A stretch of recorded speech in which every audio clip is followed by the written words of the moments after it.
اتوبوس شماره 90 یه اتوبوس خیلی عادی بود که هر روز مسافرها رو میرسوند خونشون. اما یه روز یکی از مسافرها هرگز به خونش نرسید. پلیس راننده و مسافرها رو زیر نظر گذاشت، ولی هرچی بیشتر جلو میرفتن سوالای بیشتری مطرح میشد. چه چیزی توی اون اتوبوس اتفاق افتاده بود و چرا همه سرنخ‌ها به یه مسیر عجیب و تاریک ختم میشد؟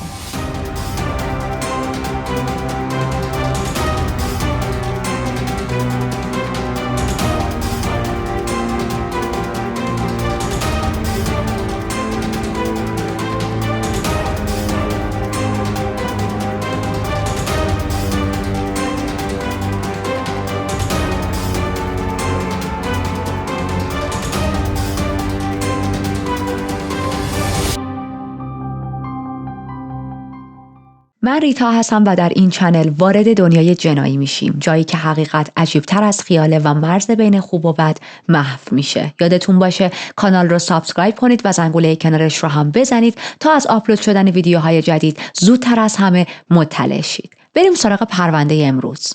روز دوشنبه 5 می سال 97 در انگلستان تعطیل رسمی بود و جیمی لویس که الان میتونست دیگه مدرسه نره و از تعطیلاتش حسابی لذت ببره خیلی خوشحال بود. جیمی 8 ساله بود، یه برادر بزرگتر هم داشت که 11 سالش بود به اسم جان. جیمی و جان برادرش اون روز صبح از خونه با خوشحالی و شادی زدن بیرون تا برن توی محله با هم بازی کنن. بیشتر بچه‌های اون نیبرهود تنها میرفتن بیرون و توی محله بازی میکردن و از نظر کسی این کار خطرناک نبود. در واقع کار خیلی عادی بود، یه فرهنگ خیلی نرمالی بود، چون تا اون روز هیچ اتفاق بدی توی اون محله نیفتاده بود و محله هم بسیار جای امنی بود. جیمی و جان میرن به سوپرمارکت محلشون تا یه سری آب نبات چوبی و هله هوله های مورد علاقه جیمی رو بخرن. توی همون سوپرمارکت راه این دوتا برادر از هم جدا میشه. جان دور و بر ساعت 3 برمیگرده خونه، 3 بعد از ظهر، و میبینه که جیمی برادر کوچیکترش نگشته خونه. خانواده جیمی خیلی نگران نمیشن، فکر میکنن که خب بچه هست دیگه و عادت داشته که مثلا بر بازی کنه بعد از ظهر یا چند ساعت بعد برگرده. با خودشون فکر میکنن که احتمالاً مشغول بازی با بقیه بچه‌های توی محله شده، با دوستاش داره بازی میکنه و زمان از دستش در رفته. به علاوه این که به جیمی از کودکی یاد داده بودن که چطوری با اتوبوس رفت و آمد کنه و حتی اگر مقداری هم دور باشه از خونه با اتوبوس خیلی راحت مسیر خونه رو میتونه پیدا کنه. پس این موضوع نگرانی خانواده‌شون رو کم کرد. یه مقدار دیگه بزنیم جلو، زمانی که شب میشه، غروب میشه، شب میشه و هنوز از جیمی هیچ خبری نیست و دیگه الان خانواده‌اش خیلی نگران شدن، چون اول از همه این که انقدر سابقه نداشت جیمی دیر کنه، دوم این که جیمی یه مقدار از تاریکی میترسید. برای همین عادت داشت هر چقدر بره بیرون با دوستاش بازی کنه، هر چقدر بخواد دیر برگرده خونه، به خاطر این ترسی که از غروب و تاریک شدن هوا داشت همیشه تا قبل از تاریکی خودشو بلا استثنا میرسوند خونه و حالا برنگشته بود. اسم مادر جیمی کرن بود، اسم پدرش هم جان بود. این دوتا جان رو با هم قاطی نکنید، هم برادر بزرگترش اسمش جانه و هم اسم پدرش جانه. مادر جیمی کرن یکی از خواهرای جیمی رو فرستاد تا اطراف خونه بره دنبال برادر کوچیکترش بگرده. این کار رو هم میکنه خواهرش، اما حالتی بود که انگار جیمی واقعا ناپدید شده. همون موقع ها پدر جیمی جان از سر کار برمیگرده و میبینه که همه اعضای خونه مضطربن به خاطر اینکه خبری از جیمی نیست. 2 دهه از ازدواج کرن و جان میگذشت و این زوج 5 تا بچه داشتن و جیمی بچه یکی مونده به آخر بود. جان به کرن گفت که اصلا نگران نباش، جیمی به زودی وارد خونه میشه، به زودی در خونه رو باز میکنه میاد داخل و همه نگرانیامون الکیه. بچه‌ان دیگه سر به هوان، یه وقتا زمان از دستشون خارج میشه. باز چند ساعت دیگه میگذره، الان دیگه آخرای شب شده و هیچ خبری از این کودک 8 ساله نیست و خانواده خیلی نگرانن.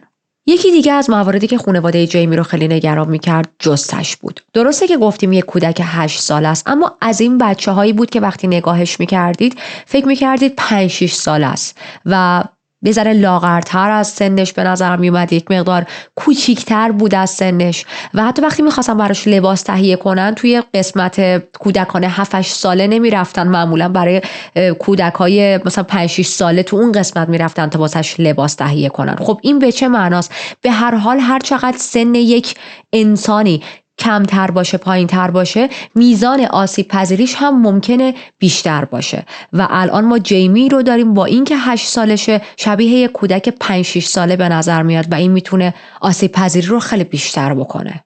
کرن و جان میدونستن که اگر یه وقت جیمی مورد حمله کسی قرار گرفته باشه، به خاطر جثه کوچیکش، به خاطر بدن کوچولوش، نمیتونه خیلی زیاد از خودش دفاع کنه و هر ساعتی که داره میگذره و خونه بر نمیگرده محیط بیرون براش ناامن‌تره. توی این نقطه جان و کرن تصمیم میگیرن که خودشون برن دنبال جیمی بگردن. لباس میپوشن، میرن کل نیبرهود رو میگردن، مناطق نزدیک خونه، لوکیشن هایی که جیمی دوستهای مختلف داشت توی اون خونه ها با بچه هاشون بازی میکرد، به همسایه ها سر میزد، حتی خونه آشناها، دوستای خودشون، اینا همه رو سر زدن. با همه‌شون صحبت کردن ولی هیچ اثری از جیمی نبود. هیچ کدوم جیمی رو ندیده بودن و هیچ خبری از جیمی نداشتن. بالاخره پدر و مادر جیمی، کرن و جان، تصمیم میگیرن توی این نقطه با پلیس فاینالی تماس بگیرن و گزارش مفقود شدن پسرشون رو بدن. پلیس میاد این پرونده رو بررسی میکنه و احتمال میده که جیمی خودش از خونه فرار کرده. چرا این احتمال برای یک کودک 8 ساله به وجود اومد؟ به خاطر اینکه دقیقاً 2 روز پیش، یعنی 3 می، جیمی با مادر و پدرش دعوا شده بود. سر چی؟ رفته بوده بیرون، قرار بوده بره با اون پولی که داره یه دونه آب نبات بخره، اما رفته بود یک عالمه آب نبات چوبی خریده بود و خب کل پولش رو تموم کرده بود و برای همین نتونسته بود با اتوبوس برگرده، پیاده برگشته بود و این برگشتنش خیلی زمان بر شده بود، یعنی دیر رسیده بود خونه. خب دیر میرسه خونه، حسابی دعواش میکنن که ما نگرانت شدیم، کجا بودی تا الان؟ بعدش میبینن که قرار بوده یه دونه آب نبات بخره، همه پولاشو باهاش آب نبات خریده، نتونسته بوده برگرده. اینا همه یک بحث و دعوایی بین جیمی 8 ساله و مادر و پدرش به راه میندازه. به عنوان تنبیه پدرش نذاشت که فرداش که یک شنبه بوده کلاً پاشو از خونه بیرون بذاره. بهش میگه امروز باید توی خونه بمونی، تنبیه براش در نظر گرفته بود و جیمی حالتی بود که تمام مدت منتظر بود روز ماندی برسه، تعطیل رسمی هم بود، مدرسه هم نمیخواست بره و از خونه بزنه بیرون و جبران روز قبل رو هم که همش خونه بود بکنه، حسابی بازی کنه، عشق و حال کنه، کیف کنه. واسه همین پلیس این حدسو زد که دوشنبه وقتی از خونه زده بیرون حالت فرار کرده، خواسته از خونه دور شه و شاید راه رو گم کرده. حتی یکی از دوستای جیمی توی صحبت‌ها تحقیقات پلیس گفتش که جیمی به ما مثلا گفته بود دلش نمیخواد دیگه بره خونه چون که دوست نداره دوباره باباش دعواش کنه و خونه نشین شه. حالا این دعوایی هم که میگم تصورتون از پدر و مادرش اینطوری نباشه که مثلا سر جیمی خیلی داد زدن یا تنبیه فیزیکی کردن. نه، خانواده خوبی داشت ولی خب بالاخره وقتی شما به عنوان یک کودک قوانین خونه رو زیر پا بذارید یک تنبیهی هم باید براتون در نظر گرفته شه دیگه و اون تنبیه برای جیمی این بود که روز یک شنبه رو باید کلش رو توی خونه باشی. پلیس شروع میکنه خودش یه سری لوکیشن هایی که احتمال میداده ممکنه جیمی اونجاها رفته رو بگرده، یعنی کارش رو اینجوری استارت میزنه، حتی با وجود این که پدر و مادر جیمی گفته بودن که ما خودمون همه جا رو گشتیم. منطقه‌ای که جیمی و خانواده‌اش توش زندگی می‌کردن اسمش اوپن شور بود. اون زمان اوپن شور یکی از مناطق فقیرنشین بود که ساختمان‌ها و کارخونه‌های متروکه زیادی داشت و تعداد زیادی از افرادی که از خونه‌هاشون فرار می‌کردن یا هوملس بودن می‌رفتن داخل این ساختمان‌ها و سالها بدون اینکه شناسایی یا پیدا بشن زندگیشون رو ادامه میدادن. گشتن این همه ساختمون توی اوپن شور واقعا کار راحتی نبود و پلیس تصمیم گرفت که از طریق یک کنفرانس خبری ناپدید شدن جیمی رو پابلیک کنه، شاید بتونه از کمک‌های مردمی بهره مند شه. کرن هم به درخواست پلیس توی این کنفرانس تلویزیونی حضور پیدا کرد، رو به دوربین از پسرش خواست که اگر داری صدای من رو میشنوی، اگر داری تصویر مامان رو میبینی برگرد خونه. از مردم خواست اگر جیمی پیش اوناست یا جیمی رو دیدن با پلیس تماس بگیرن. چند روز میگذره به سرعت اما همچنان خبری از جیمی نبود.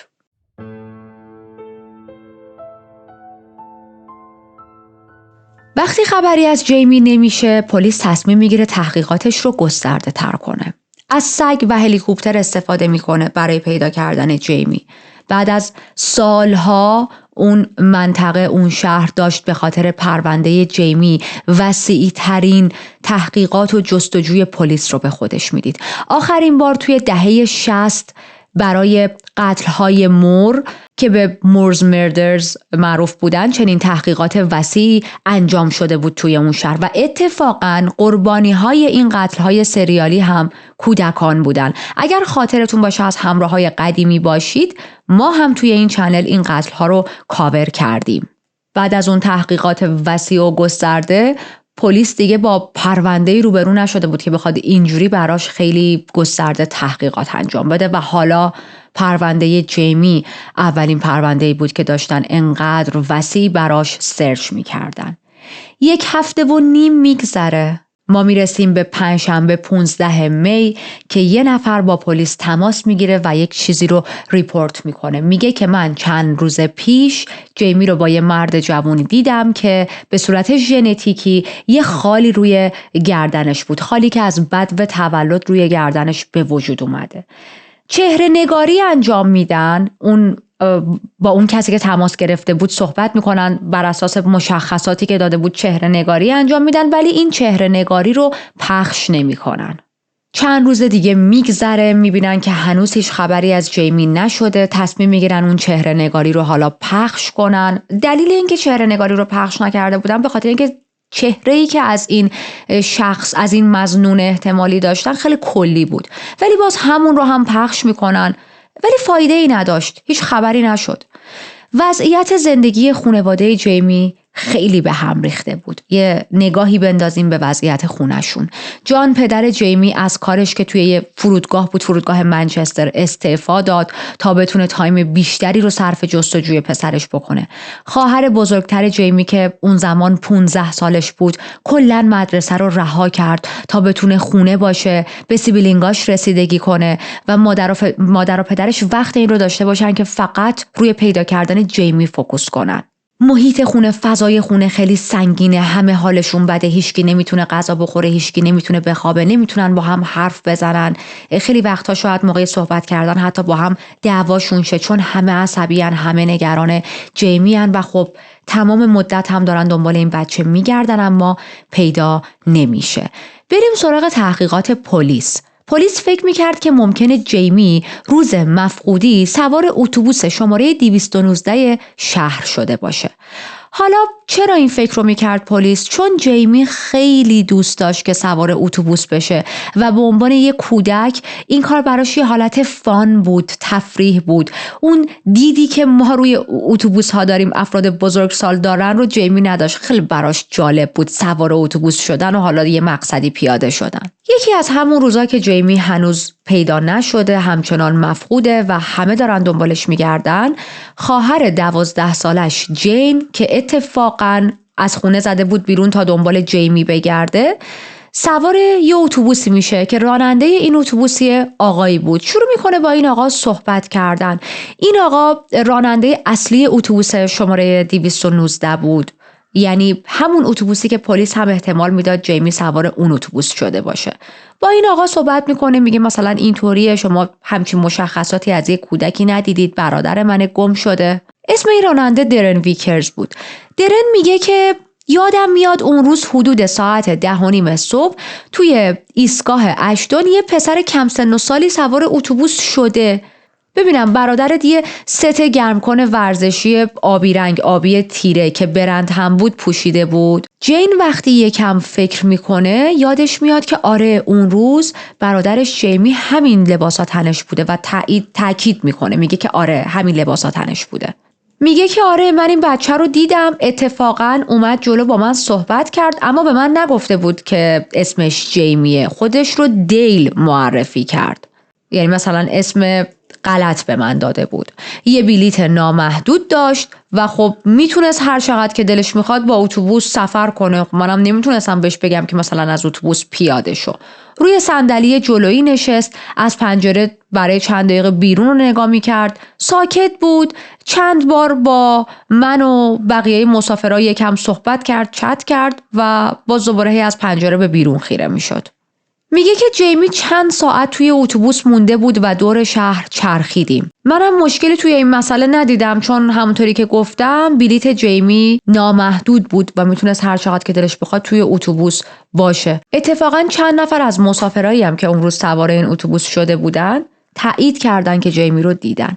درن به جای این گفت که من به پلیس زنگ میزنم، این اطلاعات رو در اختیار پلیس میذارم، اگر که این بتونه کمک کنه توی حالا حل شدن پرونده این بچه، تو پیدا شدنش. حتی درن به خونه کرن و جان هم سر میزنه تا این اطلاعاتی که از پسرشون داشت رو باهاشون در میون بذاره. با وجود این شاهد عینی و اطلاعات مفیدی که داشت در رابطه با این بچه در اختیار پلیس و خانواده جیمی قرار میداد، باز هم پرونده جلو نمیرفت و هیچ اثری از جیمی نبود. حتی حدود 3000 تا گزارش از دیده شدن جیمی توسط بقیه مردم به دست پلیس رسید، ولی خب فقط 3 تا از این گزارش ها به درد میخورد و پلیس حالا میتونست خیلی روشون اعتماد داشته باشه، اطمینان کنه، تکیه کنه، به خاطر اینکه ما بقیه گزارش ها همه مربوط به 1 روز قبل از مفقودی جیمی بود. ما رسیدیم به اواسط ماه جون، از ناپدید شدن جیمی داره 1.5 ماه میگذره، هنوز هیچ خبری ازش نیست و توی این تایم بالاخره کارآگاه‌ها تونستن یه سری فیلم از دوربین‌های مداربسته پیدا کنن که ببینن حرف شاهدها چقدر درسته.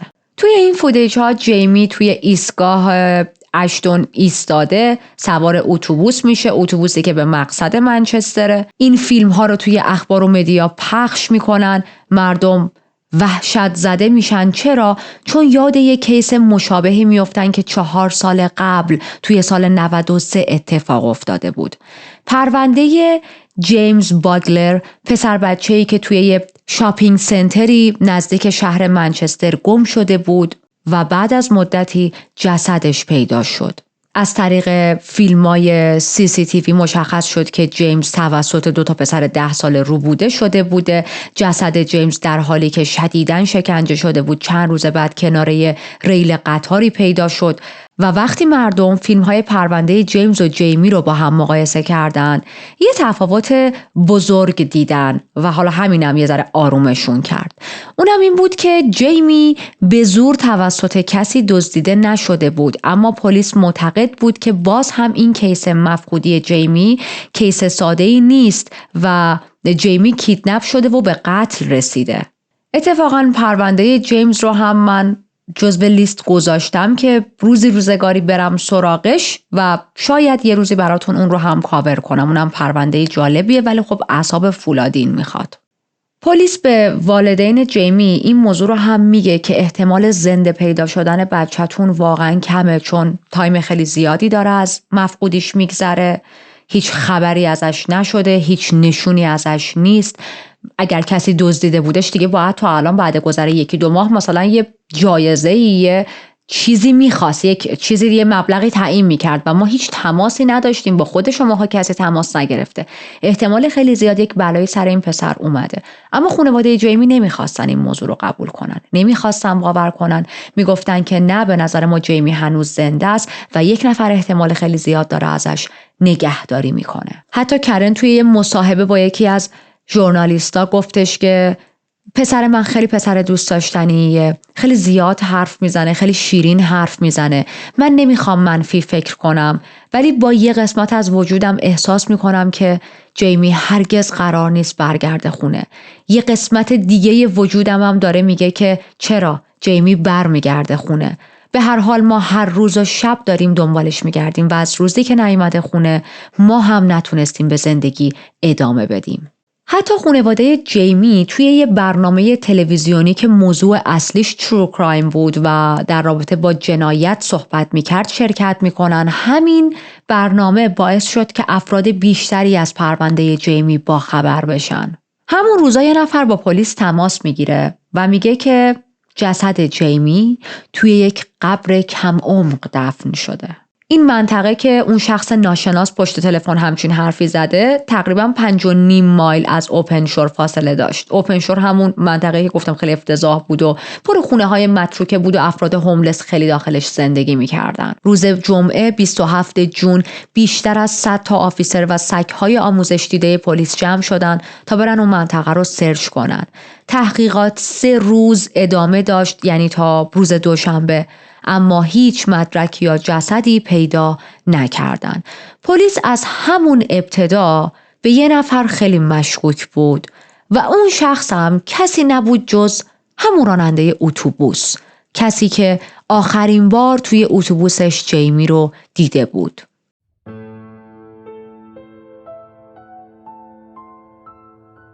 یه مقدار از درن، همین آقای راننده اتوبوس، بیشتر میخوام بهتون بگم. درن به خانواده جیمی پیشنهاد کمک داده بود.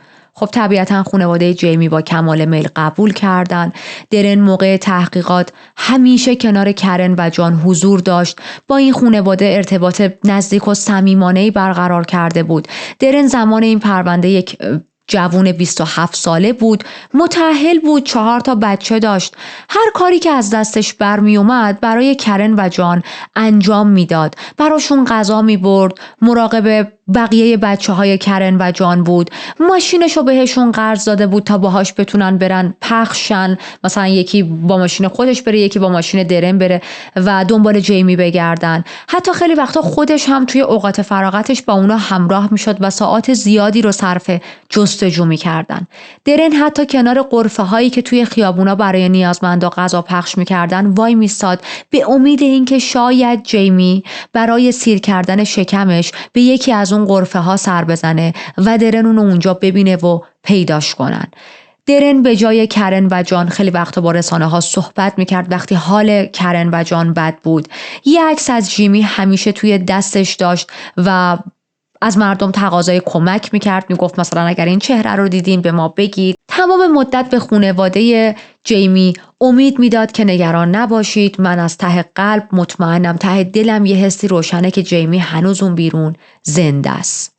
کرن درن رو ستون قدرت توصیف میکرد و میگفت که این آدم همیشه توی این شرایط حامی ما بوده، این آدم به ما قدرت داده، به ما امید داده برای ادامه دادن، برای جنگیدن، برای اینکه بتونیم بچه‌مون رو پیدا کنیم. پس چرا درنی که این همه داره کمک میکنه به این خانواده، اینقدر داره لطف میکنه، الان شده یکی از مظنونهای اصلی پلیس؟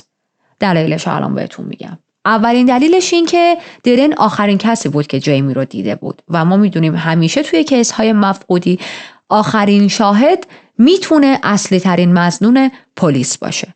مورد دوم همین کاسه داغ‌تر از آش شدنش، همین حضور مداوم و رفتار بیش از حدی که داره، کمک رسانی‌های بیش از حدی که داره. تو به عنوان راننده اتوبوس لطف کردی، صحبت کردی با پلیس، صحبت کردی با خواهر جیمی، صحبت کردی با خود خانواده‌اش، صحبت کردی، حتی یکی دو بار هم تو رسانه ها حاضر شدی، کمک کردی، اوکی. دیگه بیشتر از این ماشین قرض دادن و 24 برای پیدا کردن این بچه وقت گذاشتن و اینا دیگه داره از حد میگذره و تو میشی مشکوک، یک شخصیت مشکوک میشی. پس به این دلایل پلیس خیلی به درن مشکوکه. صداش میکنن پلیس استیشن و برای 24 ساعت باهاش بازجویی میکنن. این موضوع خیلی همسر و بچه های درن رو ناراحت کرد. حتی جان و کرن هم خیلی به هم ریخته بودن. میگفتن که بابا این آدم بزرگترین حامی ماه، پلیس الان صداش کرده باهاش بازجویی کنه، الان شده مظنون اصلی پلیس. این چه مسخره بازی پلیس داره انجام میده. جان و کرن باورشون این بود پلیس به خاطر اینکه نمیتونه این پرونده رو حل کنه درن رو مظنون گذاشته تا یه جوری همه چیزو بندازه رو گردن درن و پرونده رو ببنده، از سر خودش باز کنه.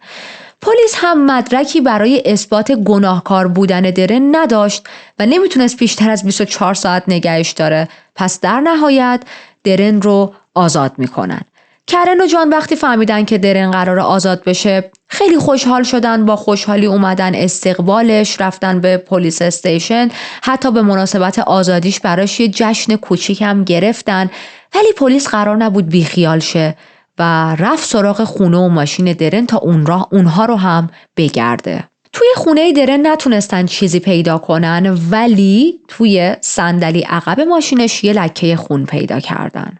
پلیس از کرن و جان سمپل های DNA گرفت تا با اون لکه خونی که توی ماشین درن پیدا کردن تطابق بدن، ببینن که DNA ها با هم همخونی دارن یا نه. اما بعد از چند روز جواب از سمت لب میاد این DNA ها هیچ همخونی با هم نداشتن. در واقع این خون در اثر خون دماغ شدن یکی از بچه های درن به وجود اومده بود و این لک توی ماشینش بود، هیچ ربطی به جیمی نداشت.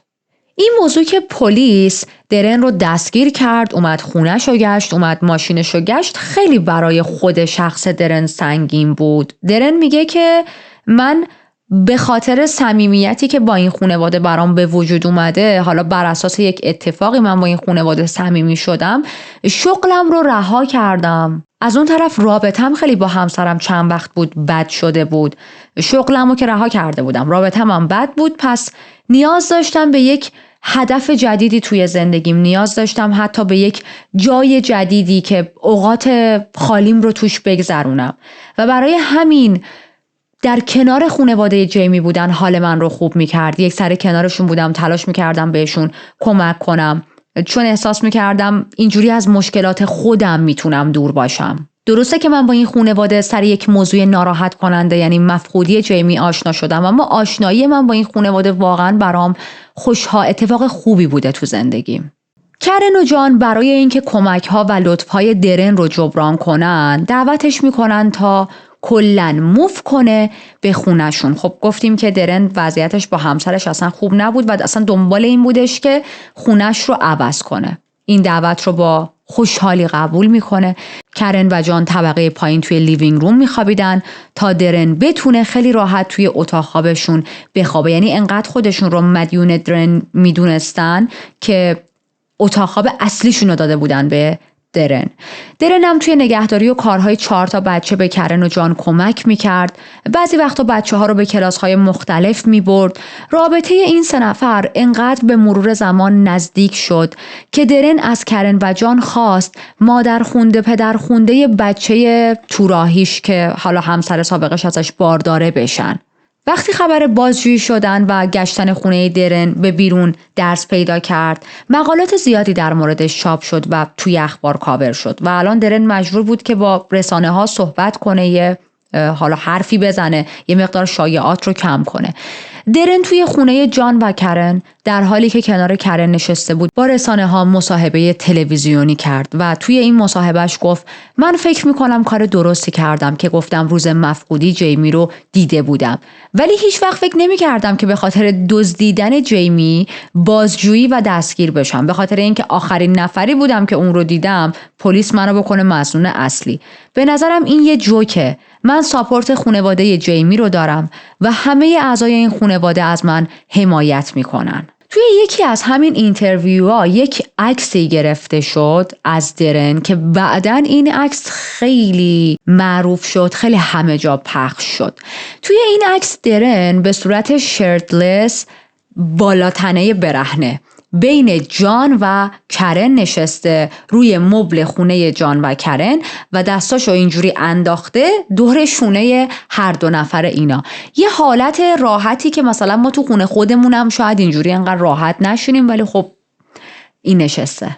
توی تمام این مصاحبه ها درن میگه که من باور دارم جیمی هنوز زنده است، من باور دارم پیش شخصیه که داره ازش نگهداری میکنه، ولی احتمالاً چون جیمی بچه است ترسیده که برگرده خونه، چون که نمیدونه ریاکت پدر و مادرش چیه، میترسه اگر برگرده خونه دعواشه یا تنبیه‌های سفت و سختی براش در نظر بگیرن. حل این پرونده برای پلیس منچستر خیلی دشوار شده بود، به خاطر اینکه مظنون اصلیشون الان پیش خانواده جیمی بودن و از نظر خانواده جیمی درن یک مرد کاملا قابل اعتماد بود. خب پلیس نمیتونست اینجوری تحقیقاتو ببره جلو. حتی یه بار که خواهر جیمی با درن صحبت کرده بود به پلیس قول داده بود که من هر صحبتی با این آدم میکنم رو میام به شماها میگم ولی خب هیچ وقت این کارو نکرده بود و وقتی پلیس ازش خواسته بود که مثلا درن چیا بهت گفت، سکوت کرده بود، دهنشو کامل میبنده و هیچی نمیگه به پلیس. یکم دیگه برگردیم به تحقیقات پلیس. اظهارات مسافرهای اتوبوس کاملا با اظهارات درن تناقض داشت. مسافرای اتوبوس گفتن که جیمی اصلاً آروم بغل پنجره نشسته بود، برعکس مدام توی اتوبوس از این ور به اون ور میدوید و خیلی پر انرژی بود، خیلی پر هیجان بود. عقب‌تر هم بهتون گفتم جیمی خیلی بچه شر و شیطونی بود و مثل یه دستیار برای درن داشته کار میکرده. جیمی تیکت‌های مسافرها رو مرتب میکرد، حتی یه وقتا دنده اتوبوس رو عوض میکرد و وقتی این کار رو کرده اتوبوس یکم تکون خورده چون بد دنده داده بوده، حالتی که انگار حتی به یه مانعی خورده و باعث شده بود که مسافرها از صندلیشون به جلو خم شن. به خاطر همین اتفاقا مسافرها اون روز رو خوب به خاطر داشتن. درن اتوبوسش رو مثل زمین بازی برای بچه‌ها درست کرده بوده. هر کودکی از این که بتونه دنده اتوبوس رو عوض کنه، مخصوصا اگر یک کودکی باشه که عاشق اتوبوس سواری باشه و یا با این دستگاه‌های چاپ بلیط کار کنه، خب لذت میبره، حال میکنه و این کارها رو جیمی به عنوان بازی و سرگرمی میدید. حتی مسافرها دیده بودن که درن سر جیمی رو نوازش میکنه، یه 50 پنی بهش داده بود تا بره واسه خودش نوشیدنی بخره. تو صحبتاشون اینو مسافرها شنیده بودن. درن و جیمی انقدر کلوز و صمیمی بودن که مسافرها فکر کرده بودن درن پدر جیمیه. یکی از خانمایی که مسافر اتوبوس بود از جیمی پرسیده بود امروز با بابات اومدی سر کار؟ و جیمی با هیجان و خنده جواب داده بود نه، با عموم اومدم. ولی اگر یادتون باشه درن به پلیس گفته بود که جیمی یه گوشه ساکت نشسته بود، داشت از پنجره بیرون رو نگاه می‌کرد، یه ذره با مسافرها حرف زد، بعد دوباره شروع کردون. و خب چیزی که پلیس میدونست این بودش که جیمی مثل یه گوله آتیشه که نمیتونه ساکت یه جا وایسه. چجوری اون روز حالا تو اتوبوس تو انقدر ساکت نشسته بود؟ به علاوه یه دروغ دیگه، درن گفته بود جیمی بلیت نامحدود داشته. به خاطر این بلیت نامحدودش چند ساعت تو اتوبوس من بود، از این ایستگاه به اون ایستگاه میرفتیم و نمیتونستم بهش چی بگم چون بلیتش نامحدود بوده. ولی موضوع اینه که به کودکان بلیت نامحدود نمیفروشن و امکان نداره که جیمی تونسته باشه برای خودش بلیت نامحدود تهیه کرده باشه. خب الان با وجود تمام این تناقض‌ها توی صحبت‌های درن و چیزهایی که شاهدها دیدن، فیلم‌های CCTV ها، پلیس داشت کم کم تیکه‌های پازل رو میذاشت کنار هم، اما هنوز هم کارشون خیلی سخت بود چون همونطوری که بهتون گفتم درن شده بود دوست صمیمی خانواده جیمی.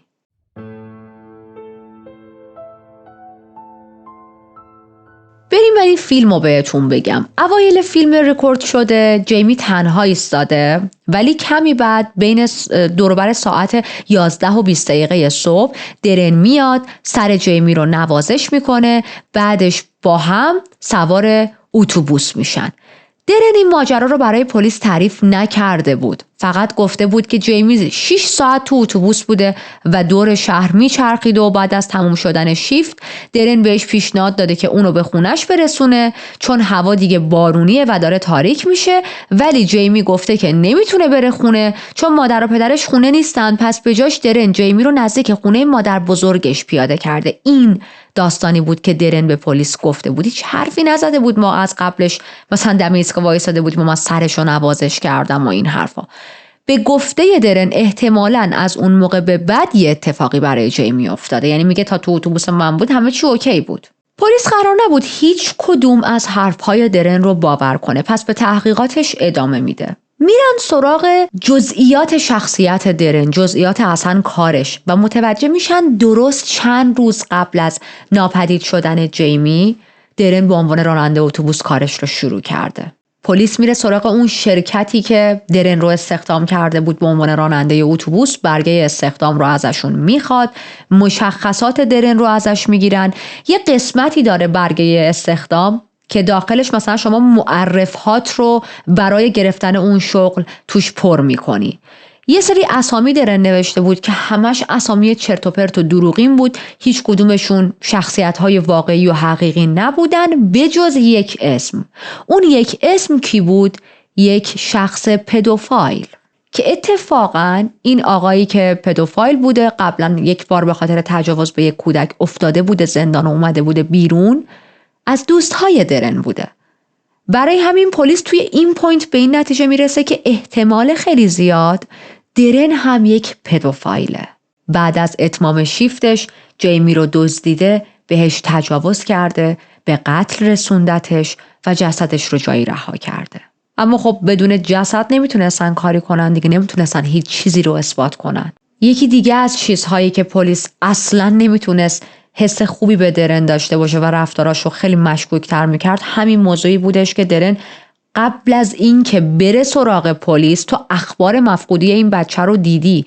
به جای این که اول همه بره سراغ پلیس رفت سراغ خانواده جیمی، شروع کرد با اونا ارتباط برقرار کردن، شروع کرد با اونا ارتباط محکم و صمیمی درست کردن، در صورتی که تو وظیفت به عنوان یک شاهد بری مستقیم تو پلیس استیشن و به پلیس گزارش بدی. این طرز فکر برای پلیس و کاراگاه‌ها پیش اومده بود که درن داره از خانواده جیمی سوء استفاده میکنه برای لو نرفتن قتلی که خودش انجام داده. همینطور میخواد باهاشون صمیمی بشه تا از هر گونه آپدیتی که توی کیس جیمی میخواد به وجود بیاد با خبر شه و اینطوری بتونه چند قدم از پلیس جلوتر باشه. سپتامبر از راه میرسه. الان 4 ماهه که از ناپدید شدن جیمی گذشته. نیروهای پلیس تصمیم میگیرن یک مقدار از فوکوسشون رو هم از روی درن بردارن، بذارن روی جاهای دیگه، روی اطرافیانی که حالا در این پرونده شاید بتونن مظنون بشن. میرن سراغ مادر، خواهر و همسر سابق درن، با اونا شروع میکنن صحبت کردن، سوال پرسیدن، اما خب اونجوری که انتظار داشتن موضوع براشون پیش نمیره، نمیتونن اطلاعات و شواهد مفیدی رو از این افراد بگیرن. یه حالتی بود که مادر و خواهر و حتی همسر سابق درن یا دوستاش خیلی مایل نبودن با پلیس همکاری کنن. دوروبر همین تایم 2 نوجوان میرن پیش پلیس و یک تجربه دلخراشی که براشون به وجود اومده بود رو تعریف میکنن.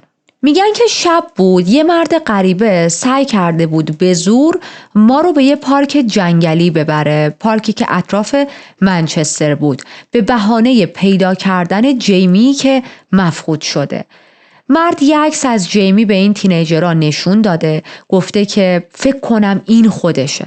بعد به تینیجرها گفته که باید دنبالم بیاید، به این نقطه‌ای اشاره کرده، ازشون خواسته که بیان و باهاش به اونجا یه نگاهی بندازن.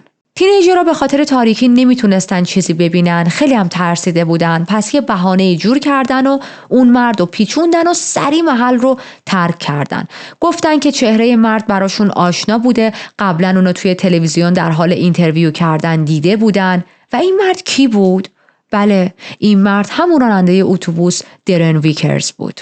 مشخص شد که درن با 2 کودک دیگه هم این کارو کرده بود و اونا رو به پارک جنگلی برده بود.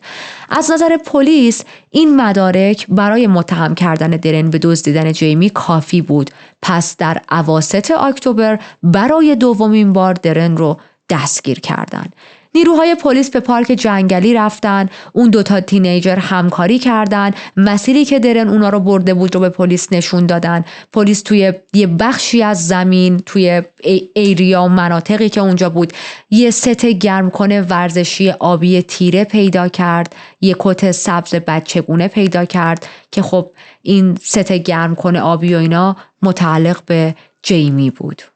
لباس‌ها همون لباسایی بود که جیمی روز مفقودی پوشیده بود. لباس‌ها رو برای بررسی بردن به آزمایشگاه، ولی خب به یه ذره زمان نیاز داشتن تا لباس‌ها خشک شن. به خاطر آب و هوا و بارونی که مدام اومده بود این لباس‌ها خیلی خیس بودن و برای بررسی آزمایش به لباس خشک نیاز داشتن. بعد از اینکه لباس‌ها خشک شدن و مورد بررسی قرار گرفتن، پلیس یه استخون فک کوچیک از داخل لباس‌ها پیدا کرد. گشتن اون لوکیشن به امید پیدا کردن اثر انگشت ادامه داشت و بعد از مدتی بالاتنه یه بچه رو پیدا کردن. دست و پاها و سر از بالاتنه جدا شده بودن و پلیس نتونست این اعضا رو پیدا کنه. روی دندونای شیری استخون فک تست دی ان ای انجام شد و بله، این جسد نصف نیمه متعلق به جیمی بود. به خاطر وسعت زیاد جنگل کارآگاه‌ها فکر می‌کردن که جیمی همونجا مورد تجاوز قرار گرفته، کشته شده و بدنش تکه تکه شده. درن بارها به اون لوکیشن برگشته بود تا بتونه دوباره قتل رو توی ذهنش بازسازی کنه و اعضای بدن جیمی رو بریده بود و پراکنده کرده بود که احتمال پیدا شدن و شناسایی جسد رو کم کنه. وقتی میرن سراغ خانواده جیمی و به کرن خبر پیدا شدن و شناسایی جسد جیمی رو میدن، کرن میگه که نه، اشتباه میکنید، این جسد متعلق به جیمی نیست. ماه‌ها طول کشید تا کرن بتونه قتل بیرحمانه جیمی رو بپذیره، چون باورش نمیشد یک نفر چطور میتونه چنین بلایی سر یه پسر 8 ساله بیاره. چقدر یک انسان باید هیولا باشه که با یک کودک 8 ساله، نه حالا اینکه فقط بهش تجاوز کنه و به قتل برسونتش، بلکه بدنش رو انقدر بیرحمانه تیکه تیکه کنه. برای کرن به عنوان یک مادر خیلی قبول این موضوع سخت بود. از اون طرف جان نمیتونست باور کنه که درن قاتل پسرشه، مردی که دوست و رفیق روزای سختش بود. موقعی که پلیس وارد خونه این خانواده شد تا خبر پیدا شدن جسد جیمی رو بده، انقدر کرن فریاد میزد، انقدر جان حالش بد بود فریاد میزد. یکی از خواهرهای جیمی گوششو گرفته بود که صدای جیغ و داد خانواده‌اش رو نشنوه، صدای حرفهایی که پلیس داره میزنه رو نشنوه، این که جسد جیمی برادرش رو توی شرایطی پیدا کردن. حالا البته من نمیدونم چرا بچه‌ها رو توی این پوینت نذاشتن توی اتاق درا ببندن یا خانواده رو صدا نکردن بیرون خونه و این خبر رو بدن. کودکان نباید این چیزها رو بشنون، هر چقدر هم جزو اعضای خانواده باشن. باید بعدها این خبر به مراتب یک مقدار بهتر و سانسور شده تر به یک کودک داده شه. ولی خب شد دیگه. در کل وضعیت خانواده جیمی خیلی بد بود. تو وضعیت افتضاحی به سر می بردن. مردی که به خونهشون دعوت کرده بودن، اونو به عنوان عضوی از خانوادهشون پذیرفته بودن، اتاق خوابشون رو در اختیار این آدم قرار داده بودن، امینشون شده بود، الان قاتل بچهشون بود. درن زمانی که توی خونه جان و کرن زندگی می کرد نسبت به خواهرهای جیمی رفتارش معمولی بود، ولی به برادر 11 ساله جیمی، جان، همون که اول پرونده ازش صحبت کردیم، گفتیم جان و جیمی اول با هم رفته بودن بیرون، خیلی توجه میکرد. براش دوچرخه و کفشای جدید میخرید، خیلی سعی میکرد که یه کاری کنه تو دل جان جا باز کنه، بهش محبتهای زیاد از حد میکرد. حتی درن با جان چند بار سوار اتوبوس هم شده بودن. اینو بهتون بگم، جان شباهت خیلی زیادی به جیمی داشت و همین باعث شده بود که مردم به پلیس زنگ بزنن و گزارش بدن که جیمی رو دیدن، ولی در حقیقت اونا برادرش جان رو دیده بودن. کاراگاه‌ها باور داشتن که درن برای اینکه مسیر تحقیقات رو به سمت غلط منحرف کنه با جان سوار اتوبوس می شده. از عمد این کارو می کرده که گزارش‌های غلط توسط مردم به وجود بیاد. درن حتی جانو به پارک جنگلی که جیمی رو به قتل رسونده بود میبره اونجا، بقایای یه درخت قطع شده رو بهش نشون میده، روی اون درخت میشینه، یه نخ سیگار میکشه. حتی یه جا جان رو تهدید میکنه، میگه این همون جاییه که جیمی شما بوده، اگه بچه خوبی نباشی تو رو هم پرت میکنم اونجا. ولی اینا رو جان بعدها به پلیس میگه. جان انقدر ترسیده بود که جرئت نمی‌کرد قبل از اینکه حالا تحقیقات پلیس کامل شه، قبل از اینکه این آدم دستگیر شه، قبل از اینکه این آدم از خونشون بره، این حرف‌ها رو به پلیس بزنه. و ببینید پدر مادر جیمی چه اشتباهی کردن با وارد کردن این آدم توی خونشون. شاید اگر با این آدم انقدر صمیمی نمی‌شدن و واقعا به کار و روند پلیس اعتماد می‌کردن و اونها هم به درن به چشم یک مظنون نگاه می‌کردن، پروسه خیلی سریعتر از اینا پیش میرفت و جان انقدر نزدیک نمیشد به درن، همچین تهدیدهایی از سمت درن براش به وجود نمی اومد. خب اینا همه رو روان جان تاثیر داره دیگه. درن به قتل جیمی متهمه. موقعی که توی بازداشتگاه بود یه استیتمنت 500 صفحه‌ای به پلیس تحویل داد. این صفحات، این چیزهایی که نوشته بود یه جورایی اعترافات بودن. میگه که جیمی تا پایان شیفت توی اتوبوس مونده بود. وقتی که من داشتم اتوبوس رو پارک می‌کردم، جیمی شروع کرده بود با بازی کردن با اون تیکت ماشین که حالا مثلا تیکت ها رو باهاش برای مسافرها چاپ میکنن یا حالا میگیرن. یه بخشی از اعترافاتش رو من همونطوری که نوشته براتون بخونم. نوشته بود که من نمیدونم از کجا شروع شد. جیمی داشت با ماشین بلیط ور میرفت. من بهش گفتم که بس کنه چون ممکنه ماشین رو خراب کنه، ولی حرف منو گوش نکرد.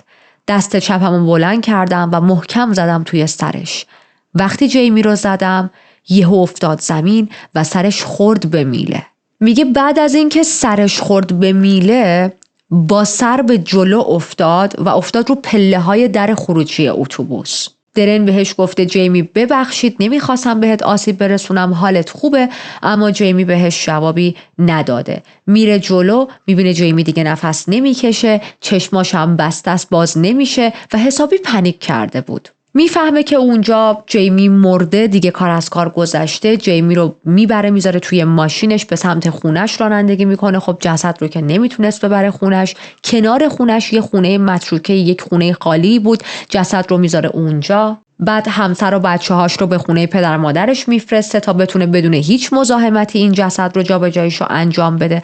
جسد رو دوباره میذاره توی ماشینش، یه سری لوازم برمی‌داره و به سمت اون پارک رانندگی میکنه. میگه من جسد جیمی رو اونجا رها کردم و اعترافاتش در پایان هم اینطوریه که میگه من نمیخواستم این اتفاق بیفته، من خیلی متاسفم، امیدوارم با این حرف هام قضیه همینجا تموم شه. در واقع ببینید درن توی اعترافاتش داره میگه جیمی به صورت غیر عمد و تصادفی به قتل رسیده، چیزی که کاراگاه‌ها اصلاً باور نداشتن و تمام مدت باورشون اینطوری بود که نه، تو کاملاً عمد این پسر رو به قتل رسوندی. میگه که من میخوام خودم رو گناهکار اعلام کنم تا خانواده جیمی کمتر عذاب بکشن.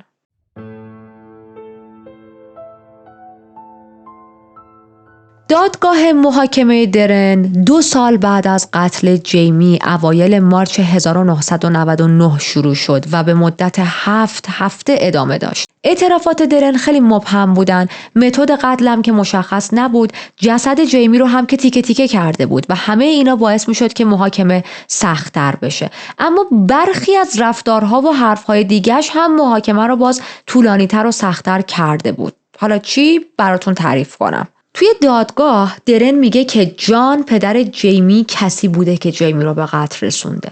میگه که جان یه آدم خیلی سختگیره، همیشه جیمی رو کتک میزده، من توی صحبتاش اینو فهمیدم، خیلی مرد خشنیه، در حالی که این حرفها واقعا حقیقت نداره. حتی یه جا دوباره میگه من و کرن با هم چندین و چند بار رابطه جنسی برقرار کردیم.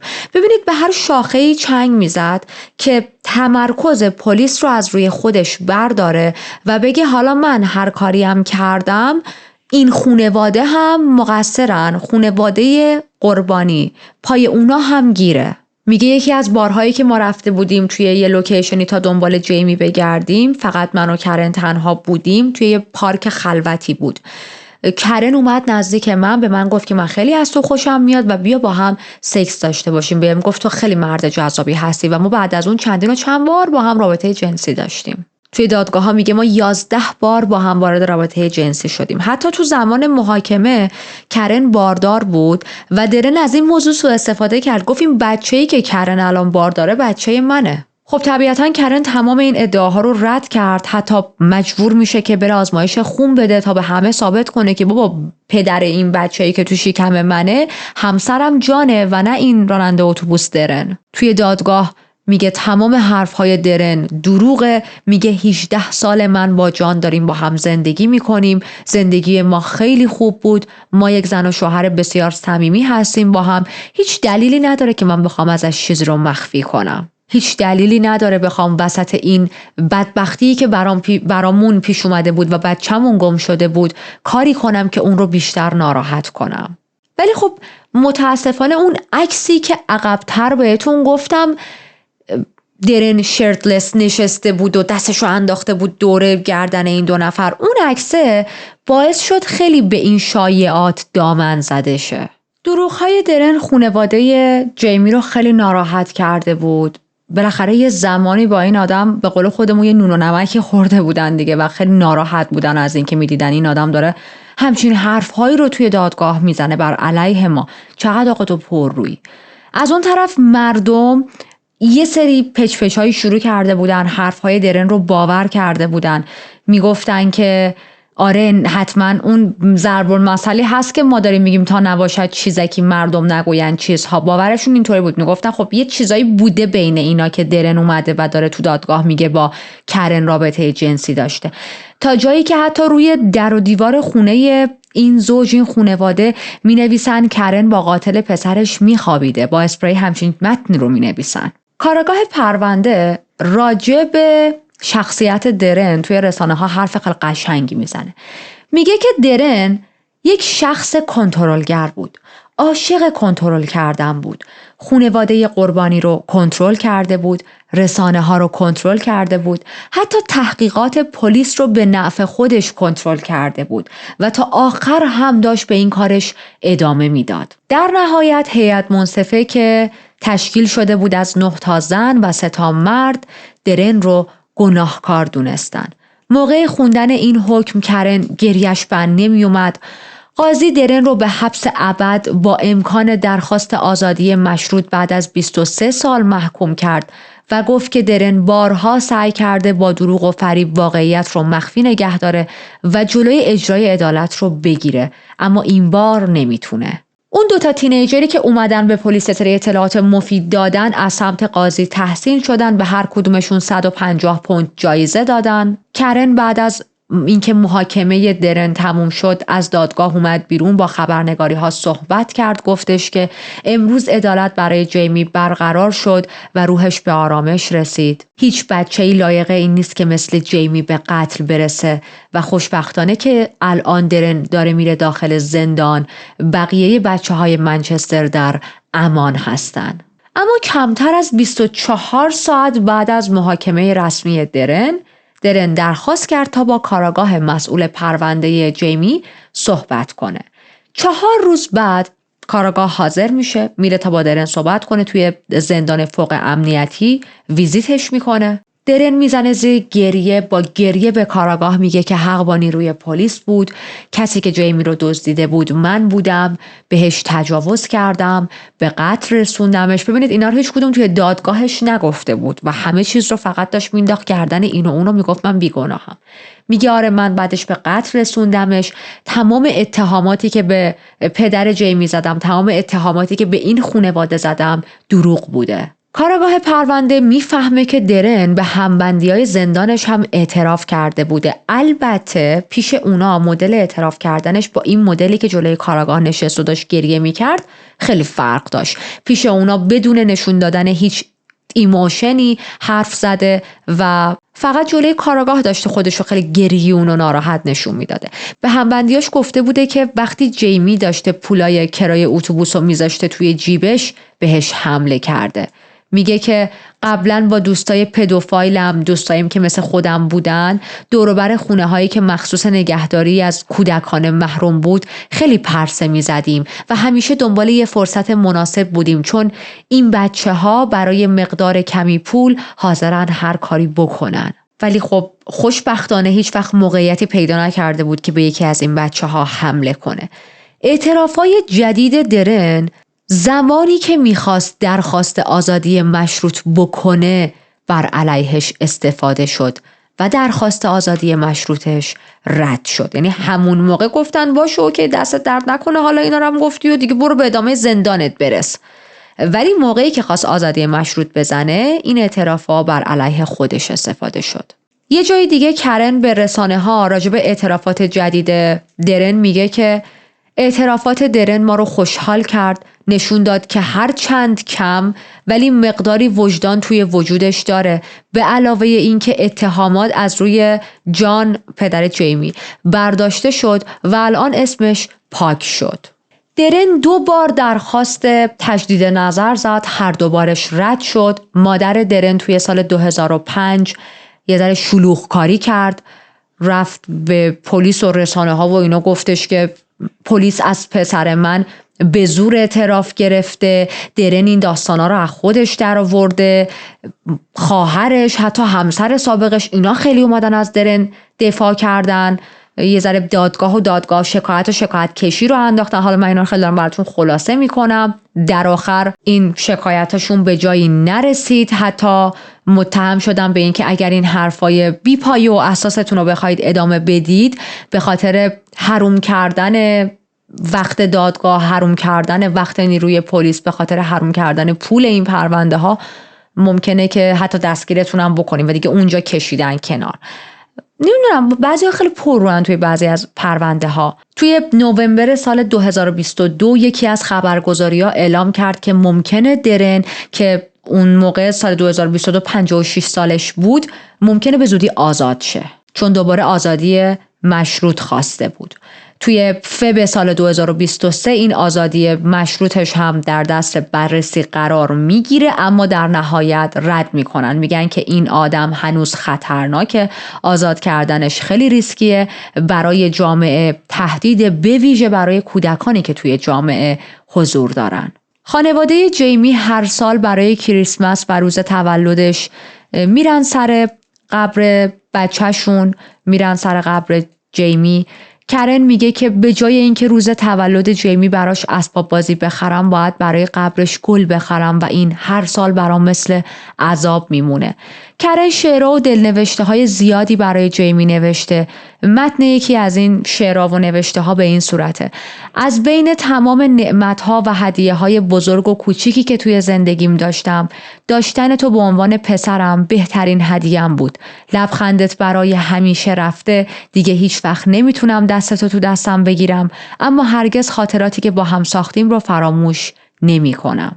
درن همچنان زندانه، فکر نمی کنم بتونه هرگز آزاد شه، چون این پرونده خیلی پرونده داغیه، خیلی سر صدا کرد و خیلی از مردم واقعا مخالف اینن که این آدم دوباره به جامعه برگرده و میگن بهترین جاش همون زندانه. من هم فکر نمی کنم بتونه آزاد شه از زندان. پرونده دردناک جیمی به اتمام رسید و قبل از اینکه با هم خداحافظی کنیم، بریم تا چند لحظه راجع به قربانی امروز صحبت کنیم و باز برگردید پیش من. جیمی یه پسر بچه کوچیک بود با قلبی بزرگ و یه لبخند معصوم که توی روز عادی ناپدید شد و به یکی از غم‌انگیزترین پرونده های تاریخ تبدیل شد. جیمی فقط میخواست دنیای کودکانش رو کشف کنه، اما مسیر زندگیش به طرز دردناکی کوتاه شد. اسمش حالا یه یاداوریه، یادآور کودکی شاد در دنیای کودکانش که هیچ وقت به مقصد نرسید و جامعه‌ای که نتونست به موقع دستای کوچیکشو بگیره. یادش زنده و گرامی. ممنون که تا انتهای این پرونده با من همراه بودید. اگر هنوز تصویر من رو دارید یا دارید صدامو میشنوید، واقعا قدردان حمایت هاتون هستم. اگر این اولین پرونده‌ای بود که از من دیدید و نحوه کاور کردن منو دوست داشتید، سابسکرایب کردن شما خیلی من رو خوشحال میکنه. حتما برای من کامنت بذارید، تمام کامنت ها رو میخونم. تا پرونده بعدی، بدرود.